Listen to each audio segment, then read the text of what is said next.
Welcome to our first, I have to check, does it look okay on your end? Because I cannot see me here.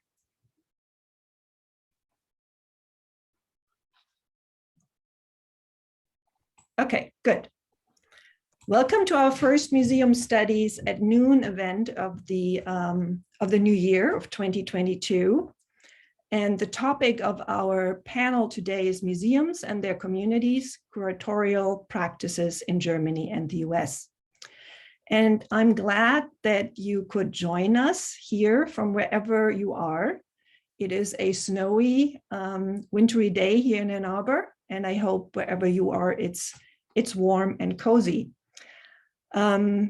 My name is Kerstin Barmt, and I'm an associate professor of German and Museum Studies, and currently serve as the director of the Museum Studies program here at the University of Michigan.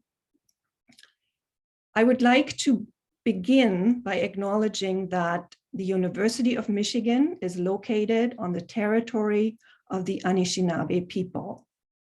In 1817, the Ojibwe, Odawa, and Potawatomi nations made the largest single land donation to the University of Michigan, offered ceremonially as a gift in the text of the Treaty of the Foot of the Rapids, so that their children could be educated.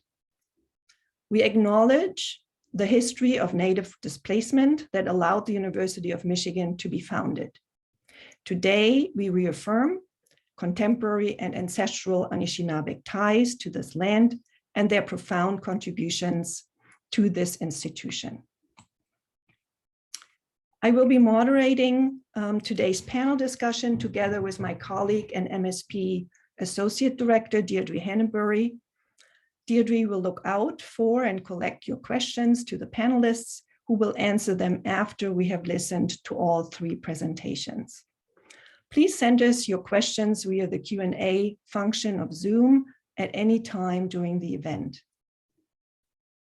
We will hear today from three renowned museum practitioners representing major history, community, and art museums in Washington, DC, Frankfurt am Main, and Toledo. All three institutions have engaged in processes and curatorial practices that have challenged and transformed how the museums relate to their municipal publics and communities. In this process, they have also experimented with shared forms of knowledge and museum making. The presentations you will soon be hearing will fill these broad concepts with life and concrete examples. So let me introduce you to our first speaker, Adam Levine. Adam Levine is the Edward Drummond and Florence Scott Libby President, Director, and CEO at Toledo Museum of Art. Before serving the TMA in this role, Adam directed the Kummer Museum of Art and Gardens in Jacksonville, Florida, and served as a collection management assistant in the Department of Greek and Roman Art at the Metropolitan Museum of Art.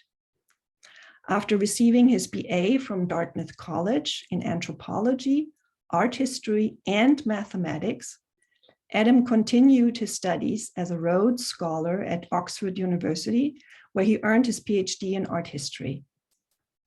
Directing the Toledo Museum of Art has been a homecoming for him, as he had previously served the TMA as Associate Director, Curator of Ancient Art, Assistant Director, and Head of Visitor Engagement. So there is really, I think, no role that Adam has not had at the Toledo Museum of Art. His broad curatorial portfolio at TMA encompasses numerous exhibitions, including The Mummies, From Egypt to Toledo, The Berlin Painter and His World, Athenian vase painting in the early 5th century BC, Glorious Splendor, Treasures of Early Christian Art, I Approve This Message, Decoding Political Ads, and Insight, Contemporary Sensory Work. Welcome, Adam, to our museum studies program. And I know you have had technological difficulties today, so I apologize. And because of that, I also didn't check in with the pronunciation of your last name. So let's do that first. Is it Levine or Levine? It is Levine. Levine. Okay, so I was right. Good. Thank you. Thank you. So welcome, Adam. And I look forward to hearing your presentation. Thank you so much, Kirsten. Thank you, Deidre. Thank you, Amy. Thank you to the University of Michigan for having me. And I'm thrilled to be here with you to talk a bit about creating a culture of belonging at the Toledo. As you heard, I have had technical difficulties, so I'm coming to you from my phone since my laptop wasn't cooperating. And as a result, I think someone else will be sharing my presentation. So I will sort of periodically say, please advance the slide.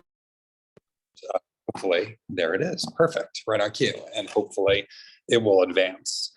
So the talk I'm going to give today is going to very briefly focus on the sort of systematicity of our creation of a belonging plan.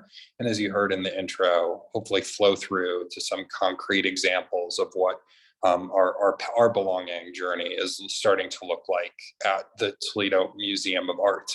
But as a Roman art historian in general, in order to know where we're going, it's important to know where we've come from. So if we could advance to the next slide. Just to situate you a bit and then talk a little bit about our institution's history. The Toledo Museum of Art is just down the road from Ann Arbor, about 45 minutes south, down 23. Here you see an aerial shot of our campus. We have 37 acres in the heart of downtown Toledo. You can see I-75 runs immediately behind us. Unlike many other museums, we are not in a park, we are not on a hill, we are in the fabric of our community, literally surrounded by neighborhoods in 360 degrees. And as is the case in sort of the American history and the history of American cities over the 20th century, I-75 has not always been there. I always remind people that Toledo Museum of Art has existed in a neighborhood in 360 degrees for much longer than I-75 was there.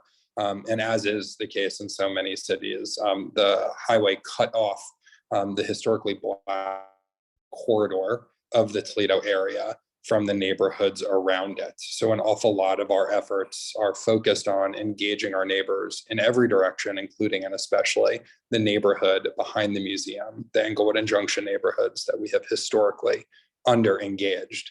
The museum features sort of extraordinary artworks and extraordinary architecture across our 37 acres. We have about 7 buildings, 3 of which are core to our artistic programming, and we'll discuss those in just a bit. If you move to the next slide. So the museum was founded in 1901, and it was originally opened in a small building downtown. And over the course of the next decade, plans were made and the initial building was constructed. And you can see here an image of the facade from the building's opening in 1912. And at the date that that museum opened, one of the founders of the institution, and in many ways the two people who spurred the museum at the beginning were Edward Drummond and Lawrence Libby. Edward Drummond Libby was the founding board chair of the museum. And at the opening of this building, he ambitiously said that the Toledo Museum of Art would relegate mediocrity out of its existence. It would focus exclusively on artworks of superlative artistic merit, only on works of the highest quality. And indeed, this was encoded in the building itself. Nowadays, in construction projects, when you get near the end of a project, you usually find ways to cut costs because you're over budget.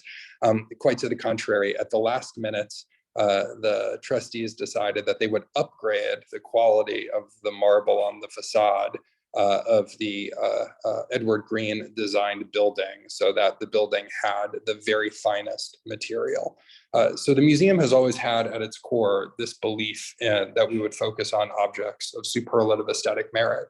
But of course, particularly with an audience like the The building itself also encodes a particular semiotics. The building itself speaks to a notion of quality, which is filtered through a Eurocentric lens. And indeed, the collection was very much built in that way.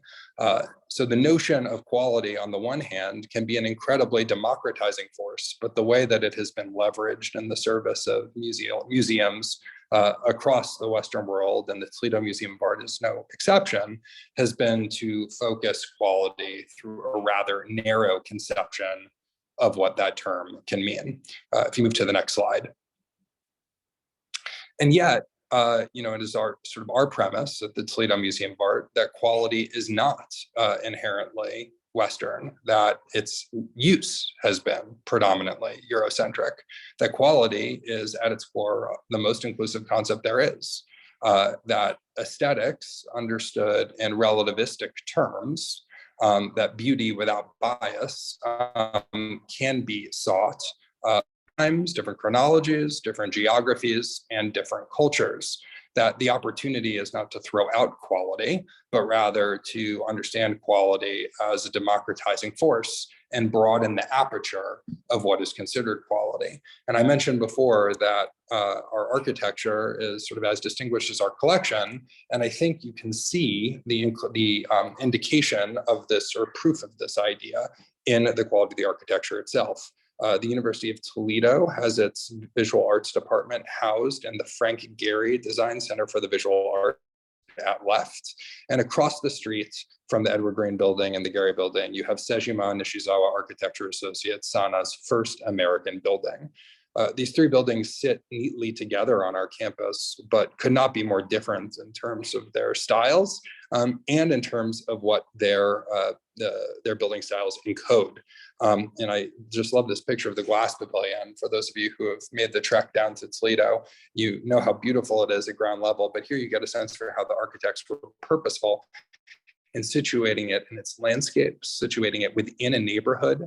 It's human scale, it's transparent. The values that it stands for are entirely 21st century values, things we're talking about here in 2022. This building opened in 2006.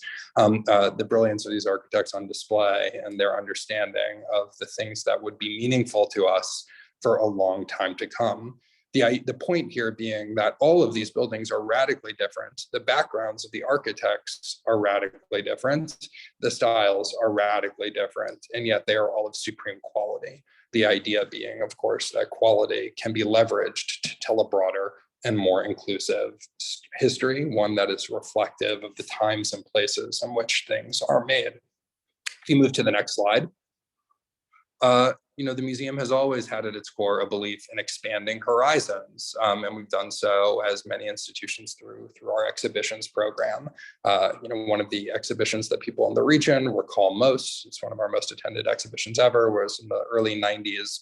We collaborated with the Museum of Fine Arts in Boston to do the Age of Rubens show. But if you advance to the next slide, we've continued to do ambitious exhibitions and trailblazing exhibitions, but of course have thought about ways that we can reflect our audiences more fully, at the same time also reinterpreting and providing new lenses on our collection. The Age of Rubens made such good sense because we have one of the great Rubens paintings in America, the Crowning of St. Catherine, and we were thrilled to be one of the venues for the most recent Canada Wiley exhibition that the Brooklyn Museum of Art put together, which traveled through Toledo in 2017 and was installed in a swing of 10,000 square feet, but one of the galleries immediately adjacent to our Baroque picture gallery, creating incredibly compelling dialogues as just one of the many examples of ways that we've sought to infuse belonging into our exhibition program. If you move to the next slide.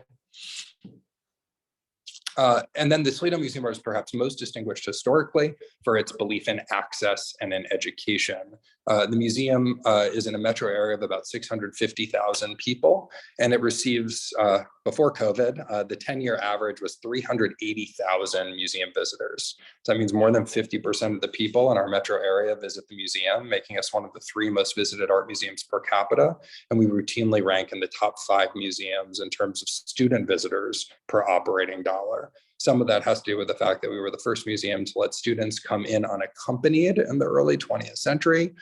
We were one of the first museums to introduce a docent program. And although there's much discussion about those programs at the time of their founding, it was sort of a very progressive thing to provide art education more broadly. And our class program has always been incredibly robust. Here you see a line of students lined up for field trips. You would equally see lines out the front door on Saturday mornings on their way to art classes. And if you move to the next slide, we've taken that sort of community ethos and we've rolled it into other celebrations. The museum introduced a Juneteenth celebration in 2003. That's sort of translated into this extraordinary block party that again has been interrupted by COVID, but had become sort of the highlights of the Toledo summer over the past few years. So we've really taken our commitments to community and engaging community and expanded it in ways that align with sort of changing perceptions of culture. For those of you who are familiar with LaPlante-Cohen's culture track survey, and providing sort of a wide end of the marketing funnel for all sorts of individuals who may not be frequent visitors to the museum. So if you move to the next slide. So our history, in short, is very much about this notion of quality and this notion of connecting with community, whether that's done through exhibitions, whether it's done through programs that connect with the permanent collection. And there was this report which was written, commissioned by the Wallace Foundation and written by the Data Arts think tank at Southern Methodist University. Really terrific work is done there by the bosses. And I can't summarize the whole report for you, but I will sort of summarize the executive summary itself to give you what I think is sort of the headline takeaway if you advance to the next slide. It's that through a sort of quantitative analysis, which I think is actually fairly sophisticated, the authors determined that the cornerstones of high performance in an arts organization appears to lie in the alchemy of high standards and the creation of work that is meaningful to the local community. So this is to say, right, that these two founding impulses for the Toledo Museum of Art, quality and community, are the things which would seem to be more relevant than ever, most relevant to institutions, museums, as we seek in the 21st century to figure out a new museological model, one that is updated for the demands of our current society. So if we move to the next slide, all of this history, this research, these inputs went into our strategic planning process, the result of which was the following vision, that the Toledo Museum of Art will become the model art museum in the United States for its commitment to quality and its culture of belonging. So as I said before, rather than thinking of quality as something which is inherently Eurocentric and has to be dispelled, understanding that it has been leveraged in a Victorian Edwardian way, we seek to broaden the notion of quality, to treat it as the truly inclusive and truly democratic concept that it is. And in so doing, to create a gallery experience that reflects the culture of belonging that we seek to engage in all sorts of other ways. And the way that we're going to execute on this vision, the way that we're going to operationalize it, is through 4 strategic objectives. And that brings us to the next slide, where we get into a bit of the meat and potatoes here. The 4 objectives are to transition to active outreach and engagement, to broaden the narrative of art history, to become an employer of choice, and to create a platform for operational excellence. The premise here is that if you give the best people the best tools, becoming an employer of choice and creating a platform for operational excellence, then you'll be able to consistently deliver on active outreach and engagement and broadening the narrative of art history. You need to resource those things, and you need to treat your employees as holistically and authentically as possible. But we're going to focus most of our application here, given the nature of this particular panel, on broadening the narrative of art history. Just one note on transitioning to active outreach and engagement. The museum has always, like most institutions do, done a lot of off-site programming, but our approach to outreach and engagement has been what I would call passive. We're a free institution. We're free every day, 309 days a year. The only days we're not free or the days we're not open to the public. So we are free admission all the time. But that's not enough. We know that there are other structural hurdles that get in the way of people's visitation. So we've totally re-engineered our outreach and engagement model to take the best practices of community organizing and bolt them on to art education, so that we now send full-time employees out into 5 different neighborhoods within a 2-mile radius around the museum, delivering art educational programming after school, the same time, the same day, every week, each week, in each of those 5 neighborhoods, to really create sort of a different sort of relationship with our constituents within the immediate walkable area around the museum, which, as I mentioned at the outset, incidentally correlates with the most under-indexed within our visitation. If we move to the next slide. So I just want to give you some sense of some of the work that we're doing, but I think the key point is that as we seek to commit to quality and create a culture of belonging, it's really important to note that we are not seeking, and this is something that I think some institutions, not necessarily museums, but institutions in general, have fallen victim to, is to think that diversity, equity, accessibility, inclusion, and belonging is something that you add on. At TMA, what we're seeking to do is we're seeking to make it integral to everything that we're doing. So we hired our first ever director of belonging and community engagement. But if we really seek to make this work integral, then the job is no one person's job. The job has to be everyone's job, and more specifically, it has to be distributed in a way that delivers, that requires accountability across the organization. So created a cross-functional team, our diversity, equity, access, inclusion, and belonging team, and they developed a plan which was approved by the board in December, and we're designing it, and it will be published on our website in the coming months. It is a living document, so we're going to learn, we're going to report annually, we're going to publish that report annually on our website so that we can pay the lessons that we learn forward to the field, and we can also create transparency and accountability in our actions. If we move to the next slide. And at the core of that plan was actually a really simple idea, but again, I think it sort of gives some sense of hopefully the systematicity of our thinking. So what we did is we decided we had to come up with a mapping for how diversity, equity, access, and inclusion, DEI, and belonging intersect. And what we did is we created this matrix with diversity, equity, access, and inclusion on the y-axis and our on the x-axis. And we filled out that matrix, if you move to the next slide, with measurable outcomes. So we asked ourselves, in our transition to active outreach and engagement, what would it look like if we were diverse? What would it look like if we're equitable, et cetera? Same for broadening the narrative of art history, for becoming an employer of choice. And when we had those outcomes, we were able to build plans around how we were going to bridge our current state and our future state where we achieve those outcomes. And it's our hypothesis, if you move to the next slide, that is actually the integration of DEAI across our operation, which is going to result in a sense of belonging. That belonging is actually an emergent phenomenon, right? It's something that emerges out of the integration of DEA and I into all of our work. So this is to say, we have 16 clearly defined outcomes, one for DEA and I across each of our objectives. And those are the things that we are driving to, not just in our belonging plan, but in our strategic plan. So if you move to the next slide. So we have sort of signature accomplishments, as any strategy will do, sort of the big things that you should expect to see as we execute our strategy. And they're listed here. But I think for the remainder of this talk, the most important thing to focus on is that second one, broadening the narrative of art history. Well, what does that mean? What would it look like if we really did that? And the answer is, we wouldn't just diversify our exhibitions. We wouldn't just create sort of more inclusive spaces, but we would in fact reinstall the entire collection.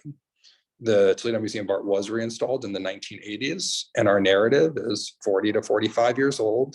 It is dated, and it is overwhelmingly Eurocentric. We have 30,000 works of art in our collection. Only 800 of them are European paintings, but you would be forgiven for thinking that when you walk into our galleries. This is an opportunity for us to retell the history of art and to really think about how we leverage one of our superpowers, which is when we put something on the wall, it's considered great. That's an amazing superpower to have. So how do we leverage that into a more global, a more inclusive, and oh, by the way, a truer art history? So if you move to the next slide, So we've done that through being we've done that in part through intentionality in our acquisitions. One of the first acquisitions of my tenure was this extraordinary textile. If you can tell how extraordinary it is through a computer screen, then you realize just how great it is, by Bisa Butler, called The Storm, the Whirlwind, and the Earthquake, figuring Frederick Douglass, in reference to a speech he gave in Rochester, one of his more famous speeches, around the July 4th holiday. But we've also diversified the historic narrative in addition to the contemporary narrative. And if you move to the next slide, you can see here another absolutely extraordinary artwork. This time a 17th century painting, a still life of Curacao oranges and lemons in a lobed dish, painted by the artist Louise Moyen, adding sort of gender diversity to our narrative of our European paintings. And this is a really important point with a collection like ours, which is to say that diversity exists across chronology and across geography. And we are committed to telling the story of that diversity through our acquisitions and ultimately through our reinstallation.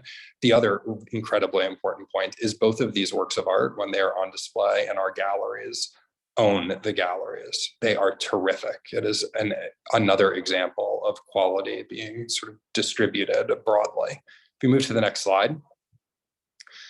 Now, and so with that in mind, I'll close by giving you a sense of sort of the demonstration project for our reinstallation, which happened in a place that you may not have expected it, which is in our cloister. We're one of only 5 or 6 in America that has a cloister, and ours is actually a pastiche of several different cloisters, but still a rather important space in American art history and architecture, and also, as you can imagine, a beloved space by our audiences. And in part because the cloister is a bit of a pastiche and has been thought of as an educational tool, and is incomplete, it afforded us some luxuries to tell a broader and more global art history of the Middle Ages. So whereas you normally consider the cloister, the place where you will see works of art from medieval Europe, if you move to the next slide.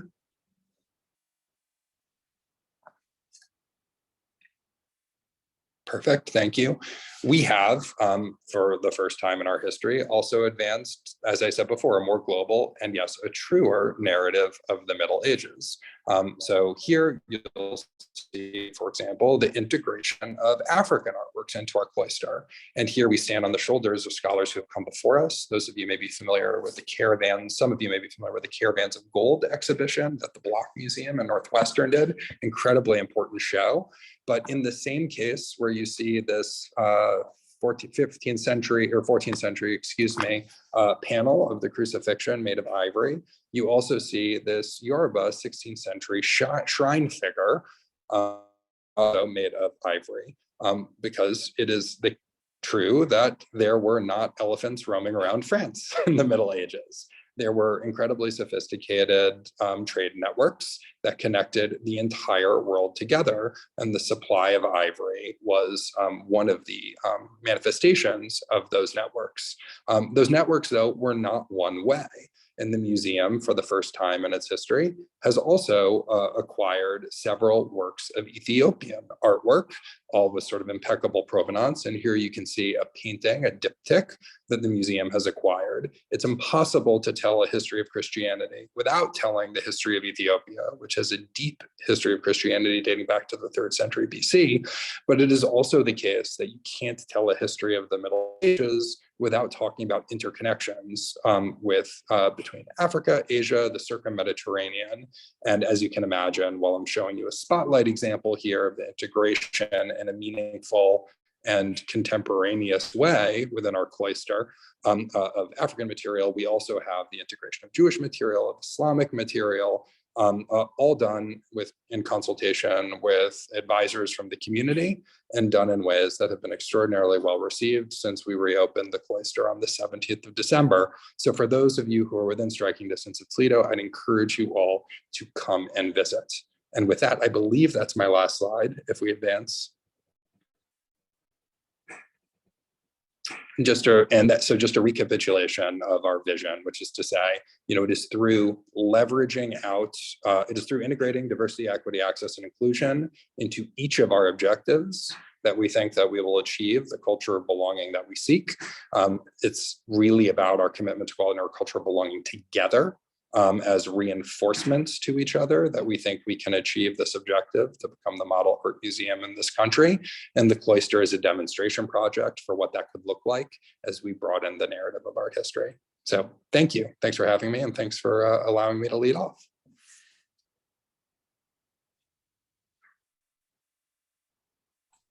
Thank you so much, Adam. This was fantastic. I am also very, very grateful that the technology worked out and that we did see your slides, which were really, it was just so good to follow along and hear you talk.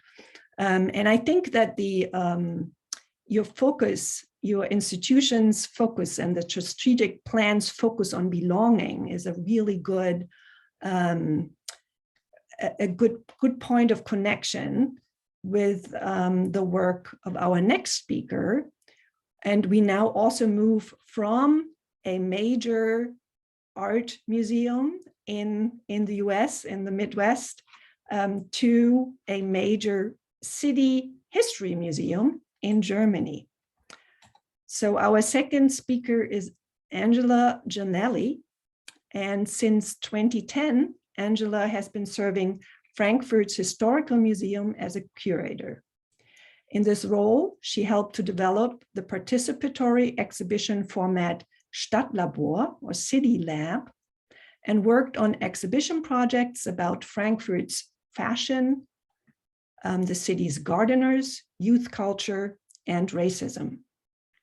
At the Historical Museum, she is also the lead curator of the Library of Generations, a cross-generational memory project initiated by artist Sigrid Sigurdsson. Angela studied German and Romance literature and cultural anthropology at universities in Tübingen and Aix-en-Provence, and holds a PhD in cultural anthropology from the University of Hamburg. As curator and in her writings, she focuses on participatory exhibition practice and cultural memory. She is the author of Wilde Museen zur Museologie des Amateurmuseums, a book on amateur museums, and co-editor of 2 volumes on participatory museum work, The Participatory Museum Between Stakeholders and User-Generated Content, and The Subjective Museum that just came out in 2019. Welcome, Angela. Thank you very much, Kerstin, for the invitation and for the very nice introduction. I'm very thrilled and flattered to present the work of our museum tonight. And I must admit that I'm also a bit nervous on the one hand, because it's been ages that I presented in English. And on the other hand side, because when we developed our participatory curatorial practice a bit more than 10 years ago, we had a very intense look at the US, and many of the museums there were kind of role models for our practice. I'm going to share my screen. I prepared also a little presentation. Okay, I think you should all see the full screen sharing now. Okay, yeah, so I'm very proud and happy that I can present you today our City Lab, the Stadtlabor, a format where we develop exhibitions and events in close collaboration with people from Frankfurt. My presentation will focus less on strategy, but more on the curatorial practice that we do. But let me first show you where the museum is located. So we are a municipal museum based in Frankfurt on the River Main, which is the 5th largest city in Germany. And as you can see on this map, Frankfurt is a city in the middle of Germany and also quite in the middle of Central Europe. And because of its centrality, since the Middle Ages, Frankfurt became an important traffic hub. And still today, the airport is a quite important European air traffic hub. So many people probably don't know the city because of the airport, especially overseas tourists or travelers. And another reason why you might have heard of Frankfurt is that Frankfurt is the site of the European Central Bank. And Frankfurt was chosen because Frankfurt is one of Europe's financial capitals. This is where we are located. We are located right in the historical heart of the city, on the shore of the River Main. And Frankfurt is a city that looks back on a history more than 1,200 years old. And more than 760,000 people live today in the city, and more of 50% of them have a so-called migration background. That means that their or one of their parents wasn't born in Germany. Our museum building is kind of an architectural ensemble of buildings from 8 centuries. The oldest one dating from the 12th century and the newest one from 2017. And when we had the possibility to rebuild or to build this new site, we decided that we want not only to be a museum about the city of Frankfurt, but also a museum for the city and its inhabitants. That means we didn't only want to explain how the city became what it is. That means focus on the characteristics of the city, but we also wanted to create possibilities for people to really engage with the museum and also to collaborate and co-create on the content. Yeah, Frankfurt has a very diverse population, at least for German cities. So that means that the people living in the city, they do not share the same history or culture, religion or language. That means we do not really have the same or comparable background. But what we do share is the city space. So that was the starting point for our participatory curatorial practices. We think that everybody is an expert of the city.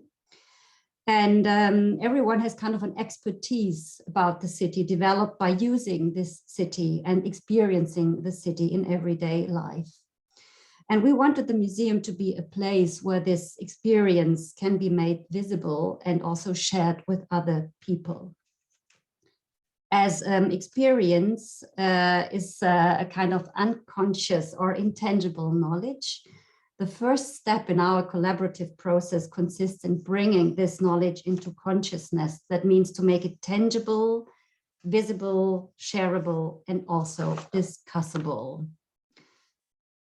That's why we created the Stadtlabor, the City Lab. In this chart, we try to visualize the process. So the city is kind of the object we're analyzing and researching together. You can see it in this kind of laboratory bottle. And with a laboratory, we think it's kind of a symbol also for the museum as a third space. That means the museum gives the opportunity to step back from everyday life, to take kind of an artificial distance to your everyday experience and to look at the city through this distance. And this, this gives you the possibility also to get conscious of your experience or of this unconscious knowledge about the city. The research process is done collaboratively by curators and people from Frankfurt. The participants, we call them the City Labbers. And then there are different outcomes. That means we create exhibitions or events or city tours or also digital contributions. And I would like to focus a bit on the collaborative curatorial practice now.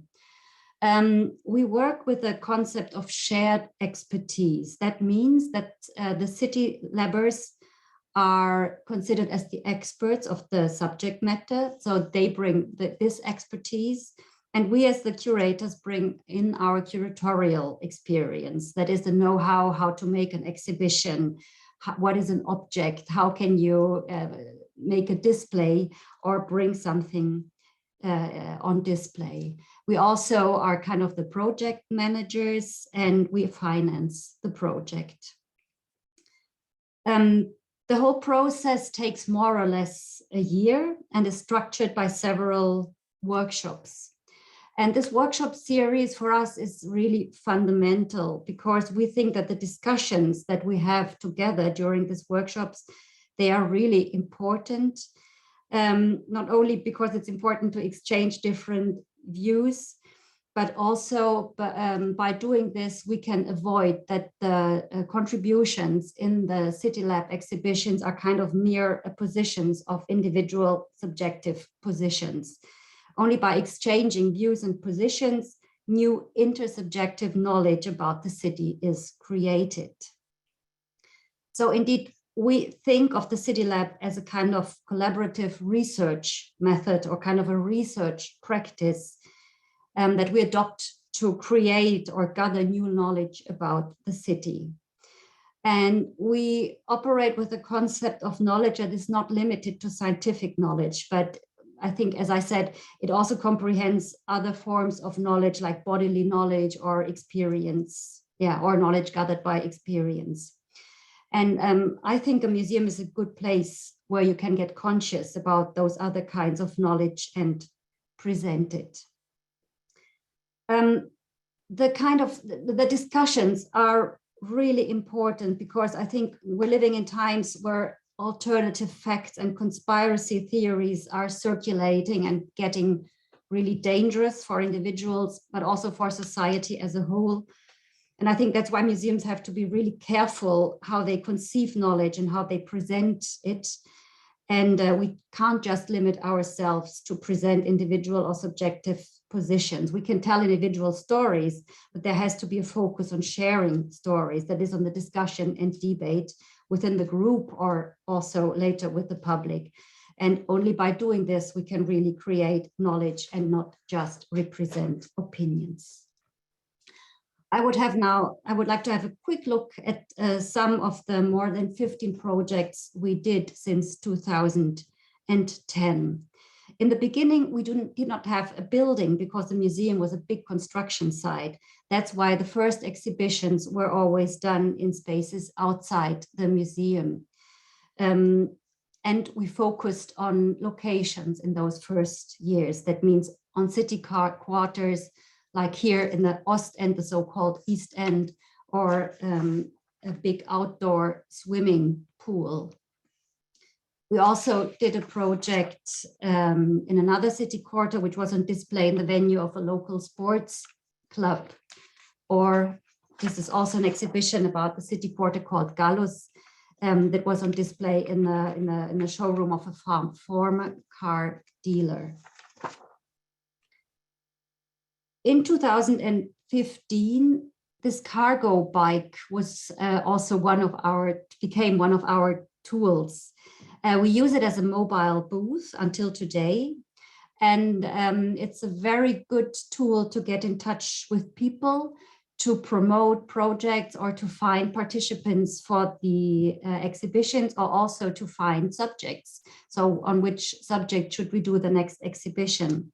And we really also use it for field research when we prepare projects.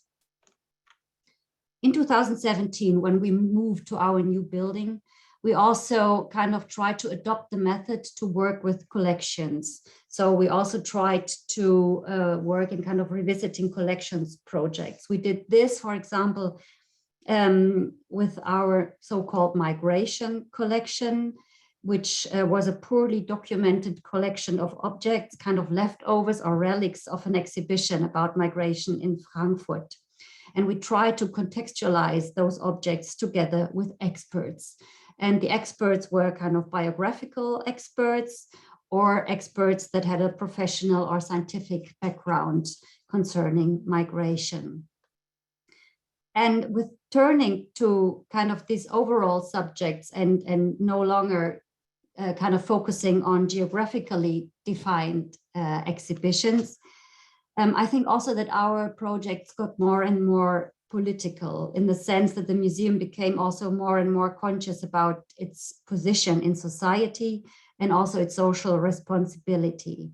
So today we not only conceive ourselves as a museum for the diverse and democratic society, but we also try to overtly communicate from this position. And I would like to skip to an exhibition now in 2019-20 that I also curated and was called Hardly an Ordinary Life, Stories of Work, Migration and Family. In this exhibition, we claimed that the history of migration to Germany has to be conceived as German history, not as the history of migrants or, let's say, minorities. This might sound strange for you in the US, as immigration is a kind of a central fact for US American history. But in Germany, the fact that we are an immigration country is only common sense since a couple of years. So unfortunately, there still are a lot of homogeneous concepts about who or what is German that are circulating today. And for us, it really was important for us, I mean, the curators or the museum and the participants, to make this claim about that migration being German history, or migrational history being German history. In 2020-21, we went a step further. There we presented an exhibition about racism, resistance, and empowerment. And this exhibition was developed together with activists or people who know what discrimination means. And we responded by this setting to their demand for the museum to be a safe or brave space, and their wish to create also a space for empowerment. I have not been the curator of this exhibition. There was 3 other colleagues of mine who took care of this project, but I followed this project, and I have to say that it really changed my curatorial practice. Because of this project, more than before, I really feel that museums have to act in the service of society and that we are active players. In Germany, there's still the kind of belief that museums have to be neutral, objective institutions. And for us in the Historical Museum in Frankfurt, it is really kind of common sense that you can't be neutral. You are always positioned, and that we prefer today to really, operate overtly with this position, with being positioned as an active player for a democratic and diverse society. So to come to an end, I would say that our collaborative curatorial practice is one means to work with communities and also to share authorship. So it's not the museum researching and then kind of transmitting this knowledge to people, but it's a kind of a collaborative research tool where we gather new knowledge about the city by working with different people, and also kind of, and then we make the exhibitions and we can communicate this knowledge and make it discussable then with other people. What I learned from collaborative curating, that the curatorial process, it's a pedagogical process or a research process, a collaborative research process, where new meanings are gathered and nobody remains unchanged by this process. So not the participants, not the museum, nor we as curators. So everyone can feel or, well, the change is visible for everyone. And participation, it's not about, it's not marketing. So it's not for gathering new target groups. It's not about communicating or reaching new audiences. For me, it's really about research, about getting new knowledge about the city, of opening up this knowledge about the city. And if I could make a wish, I would really like to find tools how to measure this. How can you measure the impact of participation? So you can do it by qualitative research, but in Germany, this is very underdeveloped. When you think of exhibitions, we still stick to visitor numbers when we talk about the success of an exhibition. And I think it's not about quantity, it's about quality. And I would really like to find kind of tools or methods how to measure this impact of a participatory curatorial practice. And this is how I would like to end my presentation. Thank you. Thank you so much, Angela. This was wonderful. And I have to say, as a Berliner, I grew up in Berlin. Frankfurt is, whenever I am in Frankfurt, landing at the airport or visiting friends, I go to the Historische Stadtmuseum, because this is just, all of your curatorial work is inspiring and has influenced my work as a museum studies scholar. But the City Lab in particular has really caught my eye and has been an inspiration. So thank you for being here, that we could make this happen, that you're part of this panel. And thank you for your presentation. So I apologize for my poor English. No, it is. Don't apologize, Angela. It was fantastic. Okay, so our third and final speaker, and I am very, very much looking forward to this presentation as well, is Samir Migali, and he is Senior Curator at the Smithsonian Institution's Anacostia Community Museum in Washington, D.C., and a visiting scholar in residence at American University's Metropolitan Policy Center. He received his BA from the University of Pennsylvania and his PhD in history from Columbia University.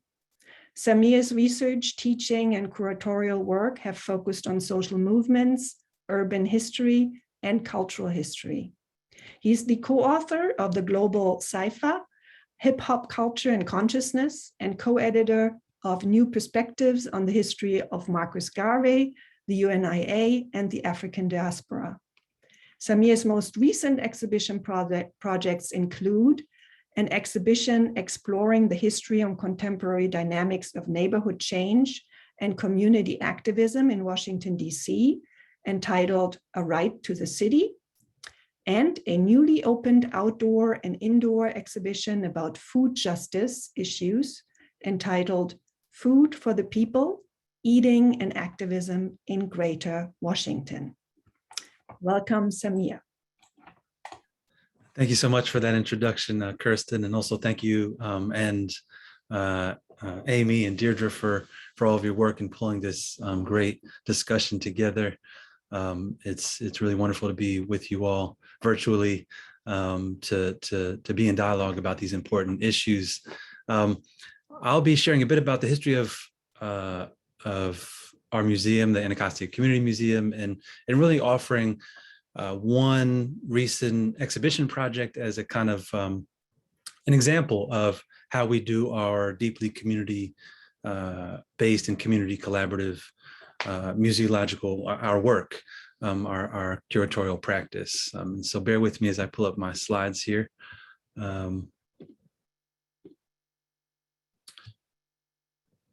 I want to first start by saying something about our location, because and also our history, as I mentioned, because it speaks so much to the nature of our work. We're the Smithsonian's only community museum. It's only a museum with a local focus on the greater Washington, D.C. area.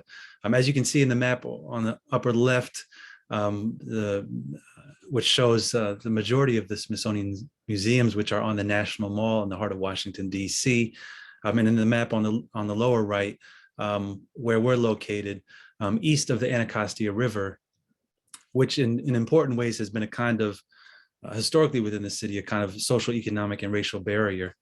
And so it was in the mid-1960s, the then Secretary of the Smithsonian, Dylan Ripley, in the midst of the civil rights and emerging Black Power movements, really reckoning with the fact that the Smithsonian had theretofore at least not meaningfully documented, preserved, shared, celebrated the rich history and culture of the many communities that make up the United States, and certainly even locally in DC. By this time in the mid-1960s, DC had become a majority African-American city, the first major US city to have a majority African-American population. And so he had this idea of opening up a Smithsonian museum off of the National Mall in a DC neighborhood that could do that work of working collaboratively with local communities. And thus, the Anacostia Neighborhood Museum, as we were first known as, came to be. And that was in the fall of 1967. We were established and created at this, what was a former theater called the Carver Theater in the Anacostia neighborhood. There on the map, as I showed on a previous slide, east of the Anacostia River. I think that for one thing, it's important to note that our museum was really established as an experiment and really trying to challenge the norms of the museum field, really trying to rethink the role that museums can play in community and in society, working collaboratively with communities to develop exhibitions and programming that would speak to the immediate and sometimes urgent needs and interests of local communities. And I think one really important decision that was made that shaped not only the early years of our museum, but I would say in many ways, our museum in the years since was the selection of our founding director, John Kennard, who, when he was hired in 1967, had actually zero museum experience.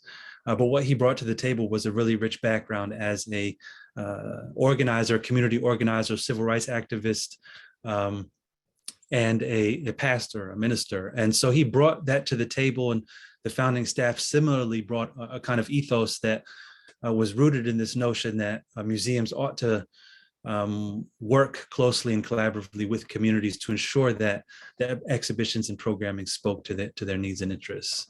And so they set about doing that work. And these are just a few images from our museum's early years. This is the Anacostia Historical Society, which was created by the museum as an effort to work with local community members to document and preserve the neighborhood's rich history. This is as the site was being renovated for the opening of the museum. The museum worked with young people from the neighborhood to renovate, and again, in addition to really brainstorming exhibitions and programming ideas. The museum had in its early years and for many years a youth advisory council with young people from the neighborhood. And there was also a mobile museum, which I'm happy to say more about, particularly as we've collaborated with a more recent kind of manifestation or incarnation of a kind of mobile humanities truck, a mobile museum. And I'll just mention quickly one early exhibition of the museum that the museum did that I think spoke to the approach and to the ethos, was this exhibition, which caused quite a stir in the museum world at the time. And it came about because the museum, when it first opened, had a small petting zoo. And among the things in the petting zoo were hamsters or gerbils, which the neighborhood kids mistook for rats. And the reason that they mistook those gerbils or hamsters for rats was because in the neighborhood, as was the case in certain neighborhoods in Washington, D.C., there were rat infestations. And so the young people were really curious to learn more about these rodents that were overtaking the neighborhood. And so the idea was developed to really do an exhibition that looked at not just the rat itself or the particular species, the Norway rat that infested American cities, but the broader issues of urban ecology, social inequality, and thus this exhibition, The Rat, Man's Invited Affliction, which really looked at not only historically why particular communities or neighborhoods were disproportionately affected by rat infestation, but also in that particular contemporary moment, looking at community efforts to address those issues around environmental inequalities and social injustice. And these are just an image or two from that exhibition.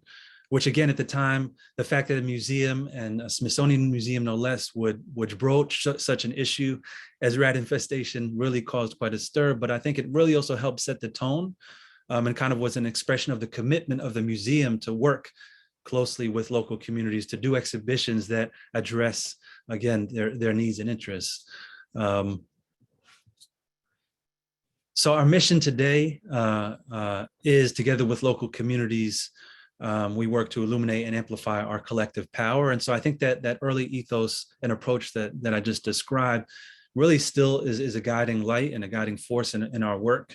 And so I wanted to share this recent example, which Kirsten mentioned in her introduction, which was called The Right to the City, an exhibition project, where we really look to address the urgent issue in Washington, D.C., and is an urgent issue in many communities, both nationally and globally for that matter, of gentrification or neighborhood change. Washington, D.C., as I mentioned, was a majority African-American city, the first major U.S. city to have a majority African-American population beginning in the late 1950s, was proudly known as the Chocolate City for many years, in recognition of the majority African-American population, and also as being a kind of symbol of Black political power.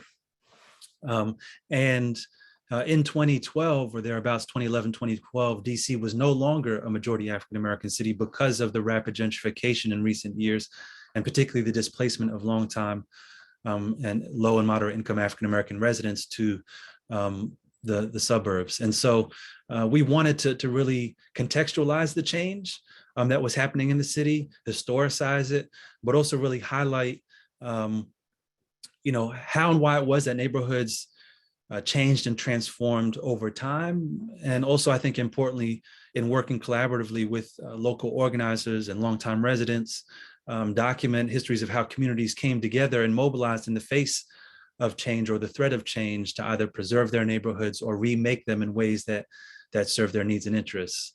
And so I wanted to share a bit about this particular project and the process, particularly the development process of this exhibition, because I think it offers insight into how we approach our work. One thing that's really key to I would say, many of our projects is oral history, just given the dearth of historical sources in many cases, written historical sources. We see it as central to our practice to do oral history as a way to, in a sense, correct or at least enrich the historical record with the narratives of those who lived in and made the city's history in many senses. And so over the course of several years, we sat down with nearly 200 individuals, from longtime residents to organizers and activists to architects and planners to government officials, to really document the history of neighborhood change and community activism. So that was a really important part of the process.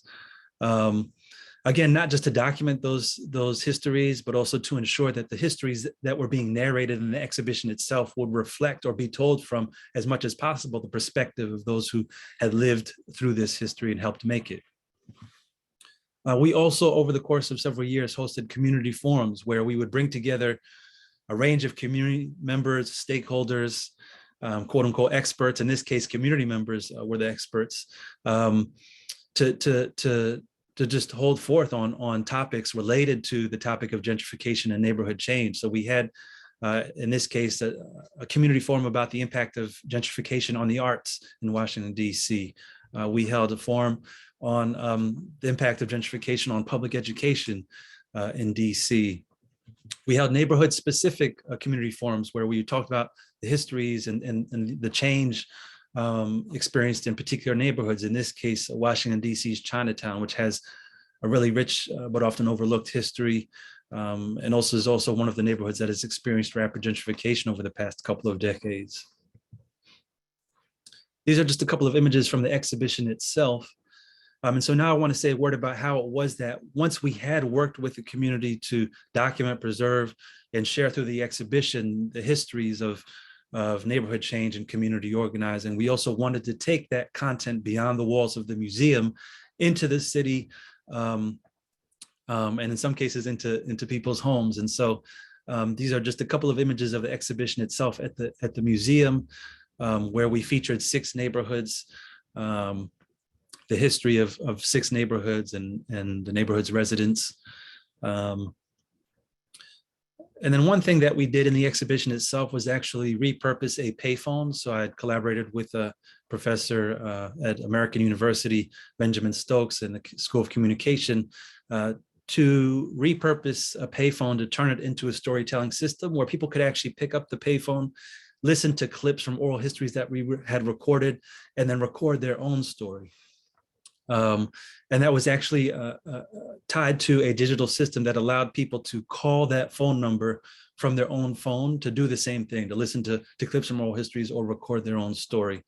And so we had sort of small phone cards or business cards that had that phone number on it that prompted people to share their stories. And so those things could be passed around, not just among family members, but to neighbors. And I think became, a great way to open up a conversation about the exhibition, but also for people to share their own stories and reflect on or respond to what they saw. We also, I think really importantly, partnered with the DC Public Library. Libraries are such crucial parts of the social fabric of communities in ways that I think go underappreciated. They're not just libraries in the strict traditional sense. They're places where people gather. They provide social services. And so we partnered with them to feature kind of pop-up or satellite exhibits in the neighborhood libraries where we had done the work with communities. And so in the same communities where we had been collecting oral histories and holding community forums, we also were able to put up these satellite exhibits and also had the storytelling hotline, that phone number, storytelling hotline available in those same libraries. And so we had these phones, and in this case, in this particular library in the Mount Pleasant neighborhood, where there's a large Latinx population, we had 2 phones, one that was in Spanish and one in English.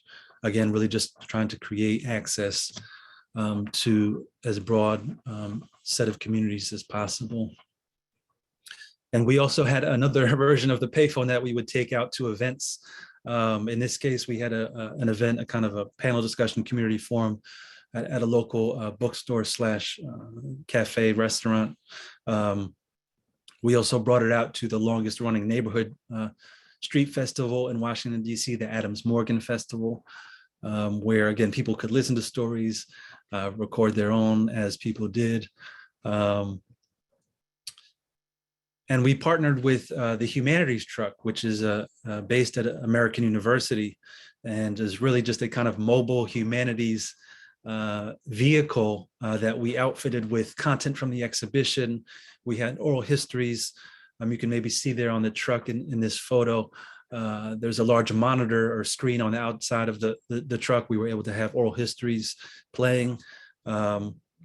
Again, really just trying to think outside of the box and imagine the ways of sharing these histories outside of traditional museum spaces. So yeah, on the inside of the truck, there was content that people could engage with. And then we also created this interactive texting game, if you will, where people had these postcards where you could text the phone number, which was the same phone number you could call and listen to or record a story, where when you texted that phone number with one of these numbers of different locations in the neighborhood, you would get a historical photo with some information about that location. And you could kind of follow that throughout the neighborhood, again, exploring the contemporary sites and getting a sense for what history helped shape the neighborhood. And I think the other thing that, as much as we were able to, similarly with the community forums, the idea is really to make this museum as much as possible a site for community building. And so being able to host discussions and tours for all kinds of groups, organizing collectives, elected officials, and agency directors and the DC government and their senior staffs, nonprofits that are working on social justice issues, to be able to be in dialogue with them, both to hear from and engage with them around these issues, given the urgency of gentrification and related issues, became one way also to bring the museum and the exhibition to life. And then finally, I'll just mention that we had hosted a symposium as well, where we brought together, I think, trying to break down these traditional barriers between organizers and activists on one side, policymakers on another, scholars and academics on another, still to really bring together scholars, organizers, and policymakers to have these conversations that often are not had about these issues that are in the moment transforming communities. And so again, it was a way to bring people, in this case, from across the country together to talk about these issues and think about solutions moving forward. So there's much more that I can share about our museum's work, but I thought I'd share in particular this project, The Right to the City, that I think exemplifies in some ways our community-based curatorial practice. So looking forward to being in dialogue with you all. Thanks. Thank you so much, Samir. This was really wonderful, and just to hear about the history of the Anacostia Museum, and to hear about this long arc of community engagement, the long historical arc of community engagement that has always been at the center of your museum. And I love seeing the phones. And I thought back to the cargo bike that Angela showed us, how you take the museum outside of the walls of the museum, and how you construct these connections. And then Adam, how he's sort of in creating new positions within the museum.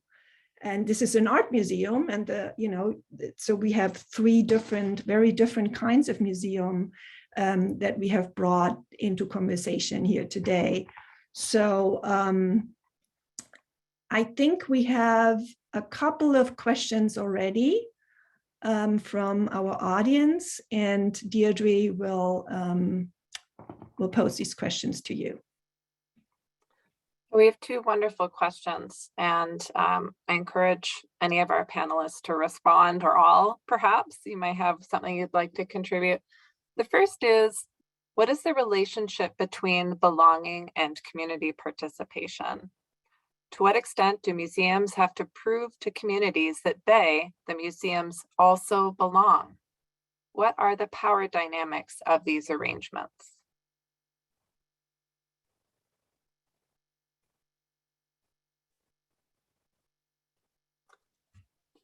I'm happy to start that off, especially since sort of belonging was used in the title. So thanks for the question. And just to disclaim at the outset, the obvious point, which is that my colleagues on the panel represent institutions that are much more advanced in their execution of this than we are. And while our museums ought to apologize for that, it is also the state of things, right? So we move forward to address the structural issues that this generation has inherited. And it's amazing to be on a panel with individuals who represent institutions who've done such amazing work from which we are learning. We actively benchmark against both of these museums as we seek to build in their best practices. So in answer to that question, I guess just a few things. First is, I would make one further distinction between community participation and community creation, which I think we just heard a lot about. And I think that's an important distinction for logistical reasons, if nothing else, because as broad as your outreach efforts can be, you'll never get 100% community creation. You'll get deep and wide and representative community creation. And that's really, really important to achieving a sense of ownership and community participation. Certainly that's something we found in our nascent work, and I think it's reflected in the other conversations, the other presentations you just heard. But to carry on a comment that was made at the end of Angela's presentation about what's the metric for success. So as we seek to commit to quality and develop a culture of belonging, we've decided that the way we're going to measure success is not through visitation, but through repeat visitation to the permanent collection. That is actually the measurement we are going to use to determine whether we are doing our job. Because if people don't feel comfortable and reflected in our permanent collection galleries, then as an art museum, which is dedicated to preserving our permanent collection, we're not doing our job in creating that culture of belonging. And I would say, therefore, that community participation is a prerequisite to creating a culture of belonging. And the tactics that one uses, that an organization uses, I think have been better outlined by my colleagues than by me. So I'll sort of stop my answer there, except just to say that the layers, sort of filling in that grid of 4x4, we are pursuing a lot of the same programs and projects that you heard articulated at the other two institutions. So in short, there is no belonging without community participation. Oh, and just to say on the power dynamics, we do have to prove that we belong. The good news is we have structured our program around being invited in, and the feedback is consistently, where have you been? Not get out of here. But it does require the institution to get out of its sense of propriety, to realize that it doesn't know everything, and to be open to serving and to learning. So I'll end my response. Thanks for that great question. Is there, like, Angela or Samir who would like to add to that?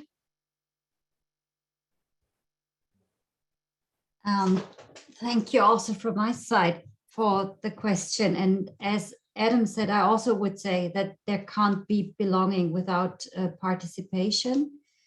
I think that's really fundamental, that the museum is not only perceived as an institution where you visit, maybe you take some friends or visitors to let them know something about the city, but that you really kind of feel that it's also a bit of your institution that you helped also to form. And what we observe with the City Lab projects, and also with the Library of the Generations, the projects which I couldn't present tonight, that people often say that after participating or taking part in one of the programs, they really feel more that they belong more to Frankfurt than they did before. One participant once said, I always knew that I was a resident in Frankfurt, but now that I told my story and there were people listening to my story, I really feel being at home, or I really feel this is more my city than it was before. And this happens quite a lot of times, that people feel more, how do you say, rooted, or have a deeper relationship to the city. And these are the moments where I'm also quite happy, because I think, okay, the work I do in the museum means something, has meaning for someone. And it's not just kind of a consumerist habit that I consume and visit culture, but I really kind of engage with the city story, or I really tell a story and there are other people listening to it. And the question about the power dynamics, I think it's, for us, it's quite fundamental to say that we set the frame with the City Lab, that we structure the process, that we finance also the project. And I think to be quite clear about this, also power relationships is really helpful. So we also, when we start a project, we have kind of a code of ethics, where we also define that anti-democratic, sexistic, racist enunciations have no space in this, and that we try to create a safe space where everybody feels comfortable and at ease. And we also made the experience that, for example, if there are some problematic enunciation, it's also very important to have this group. So it's not us to be kind of the judge or to say this is okay, this is not okay, but also that the group is really regulating itself. So we think it's a very open process in a clearly structured framework, which really enhances kind of the feeling of belonging of the people, not only that they think that our museum is relevant, but also their attitude towards the city changes. I would stop by this. Deirdre, do you want to?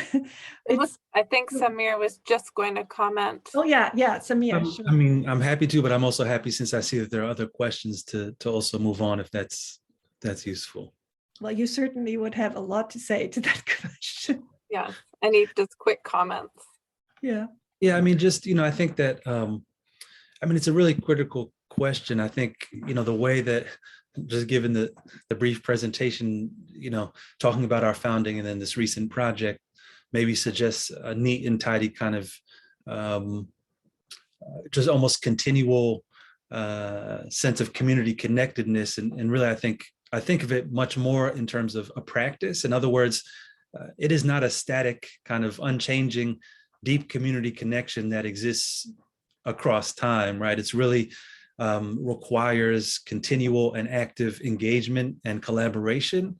And so I think about it in that sense that, it's in our name, Community Museum, but that's only meaningful insofar as we actually practice that, which I would say, has over time has varied, as also, the priorities of the museum and the scope of the museum has shifted, sometimes being more nationally focused, sometimes being more locally focused. And so, I just wanted to add that I think about it as an ongoing practice, not as, some static, unchanging fact, just because it's in, your museum's name or your mission, right? It's really at the level of meaningful practice.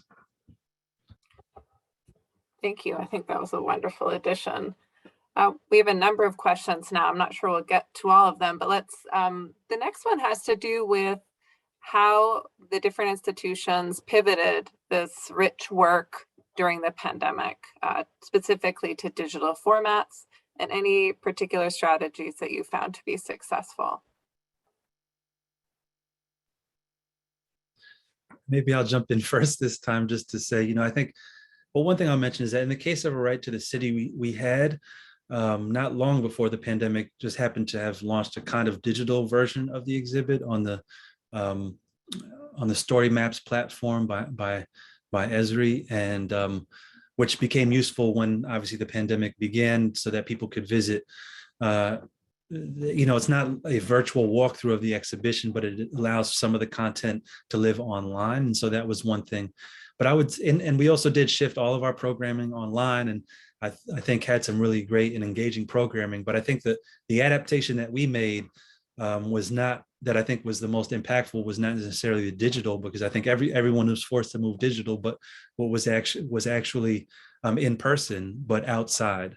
And so two things that we did, one was we were going to host a traveling exhibit called Men of Change, which had been developed by the Smithsonian Institution Traveling Exhibit Services, and had traveled to a couple of sites already, but we were going to host, as a traditional exhibition in our museum, and we're able to transform it to be outdoors in a very specific neighborhood, also east of the Anacostia River, but in Northeast DC, called Deanwood, where the exhibition was about particularly African-American men of change, in various fields, from medicine to science to the arts. And so it was both visual art, but also stories. And so in that case, we were able to work with the local community to focus local men of change, quote unquote, from that specific neighborhood. And it was an installation that was done in partnership with a local high school that specifically was a high school that was for African-American boys and young men. and also connected to a recreation center. And so again, it was a way for us to take this content, which again, we were going to host as a traditional exhibition inside of our museum, but put it outside so that it would still be accessible in a safe way for local communities, but also I think was able to enhance the exhibition by creating this local element to it. So that was one thing. And then the other that I'll mention is our most recent exhibition called Food for the People, Eating and Activism in Greater Washington, which looks at these issues of inequalities in the food system, everything from so-called food insecurity or hunger to disparities in access to grocery stores to et cetera, which again, we were in the middle of developing when the pandemic struck, and we began thinking, okay, one, we don't know when we're going to reopen, and two, how do we begin to make this available for local communities? And so we transformed the front plaza of our museum, took some of the content that was going to be inside and brought it outside. And we were able to open that before we reopened our museum to the public. And so in April of last year, we debuted the outdoor component of this exhibition, which features art installations, a sculptural tribute to essential food workers, profiles community members that are working to transform the food system into a more equitable and sustainable food system, and allowed us, just to adapt to the pandemic by using the outdoors, and allowed for people to come and experience our museum in a way that we hadn't traditionally been doing. So those are just a couple of examples I thought I'd share. Thank you. So I was preparing a new project dealing with traces of Nazi history in everyday life today. And we had a first in-person meeting the end of October, and then there was the second lockdown, and we switched to online meetings. So I never thought that it would be possible to kind of create a City Lab project or develop it online, but it worked extremely well. And I think with this, well, it meant also kind of an exponential growth of communication for us on the curatorial side, because we didn't workshops with 38 people, but we did 38 meetings with individual people. And then we tried to connect the people in order to make this intersubjective or thematic exchange to make this possible. And so we created kind of communicative extra formats, and this worked extremely well. And I asked myself, why is it like this?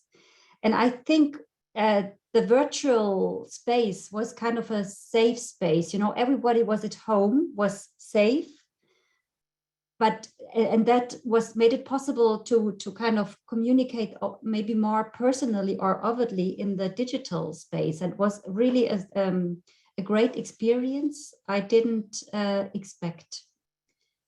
So, and then we met the next time in person in July 21. So most of the development was done online, and that was so beautiful to see how people really kind of were longing to see each other to meet in person. And then we had really kind of a celebration there in summer, an outdoor event, and people were so happy to meet personally after working together really closely and intensely for half a year in the digital space.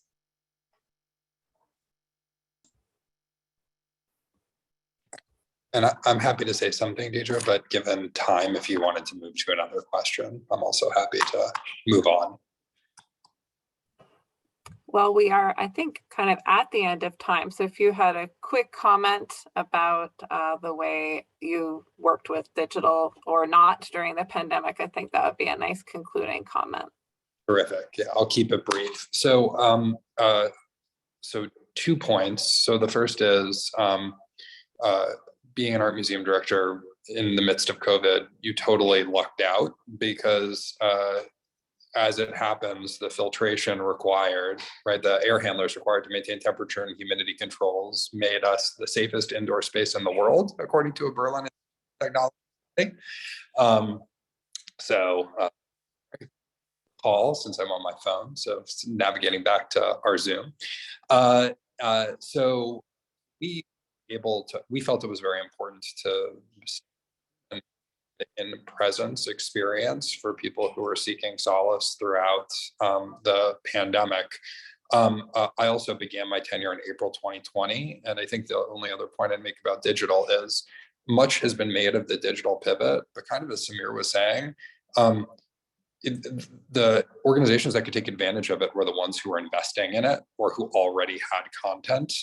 And even though we're still in the grips of another surge, hopefully ameliorating, the history of pandemics from one Roman historian to this group is they do go away, or they become endemic.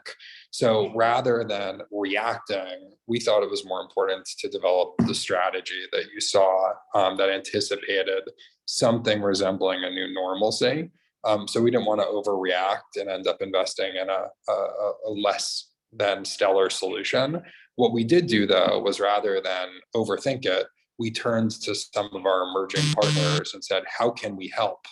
And we did end up devising some curricular content for the Toledo public school system, but it was not an idea we had, it was an idea they had, and we put ourselves in the service of community. Thank you. Thank you so much. We are unfortunately running out of time. Here are a few really interesting questions about the role of museum objects and thoughts about how your museum practices have changed, how you look at the museum object, how central the museum object remains to your exhibition practices. That is, again, of course, different for Adam in the art museum than for Samir and Angela. There's a question directly for Samir. Did Anacostia exhibit impact, policy, or social change? So we will save these questions. We will forward these questions to Angela, Samir, and Adam. And I am just so happy that we were able to meet in this virtual space and that we heard from all three of you. And I thank you very much and wish you, Angela, a good evening, and to all of us here in the United States, a good day, a good Monday, and a good week. Goodbye. Thank you. Thank you very much. Thanks.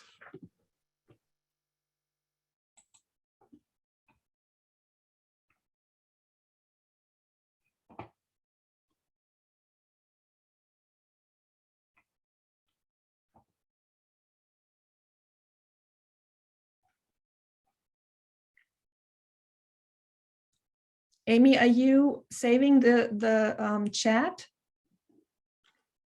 Yes. Yes. Adam, are you still there? I think it's just his phone. Yeah. Okay. Yeah. And is there a way to save the questions too? But we don't have the oh yeah, we have email addresses because they are all registered, right? Correct. Yep. Yeah. Oof, that was good. Very good. Very good. Yes.